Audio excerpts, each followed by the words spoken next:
জম্মু কাশ্মীরের বিধানসভা নির্বাচনেও সেই হিন্দুত্বের হাওয়ার উপর ভর করেই বাজিমাত করতে চাইছে বিজেপি সরকার। জম্মু কাশ্মীরের বিধানসভা নির্বাচনেও সেই হিন্দুত্বের হাওয়ার উপর ভর করেই বাজিমাত করতে চাইছে বিজেপি। এদিন জম্মু কাশ্মীরের বিধানসভা নির্বাচনে বিজেপির ইস্তেহার প্রকাশ অনুষ্ঠানে তা স্পষ্ট করে দিলেন কেন্দ্রীয় স্বরাষ্ট্রমন্ত্রী অমিত শাহ।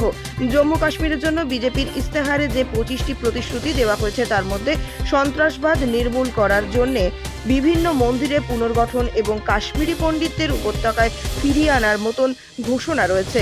অমিত শাহ দাবি করেছেন, জম্মু কাশ্মীরের জন্য তৈরি করা এই ইস্তেহার ওই অঞ্চলের জন্য উন্নয়ন, নিরাপত্তা ব্যবস্থা জোরদার করা এবং অর্থনৈতিক বৃদ্ধির যে লক্ষ্য বিজেপি নিয়েছে তার সঙ্গে সামঞ্জস্যপূর্ণ। একই সঙ্গে অমিত শাহ জানিয়েছেন, জম্মু কাশ্মীরের বুকে 370 ধারা আর কোনোদিনই ফিরবে না।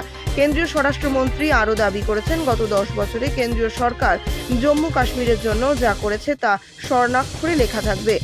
রাজৌরিতে একটি নতুন পর্যটন কেন্দ্র তৈরির পাশাপাশি জম্মু কাশ্মীরে 5 লক্ষ কর্মসংস্থানের প্রতিশ্রুতি দিয়েছেন অমিত শাহ।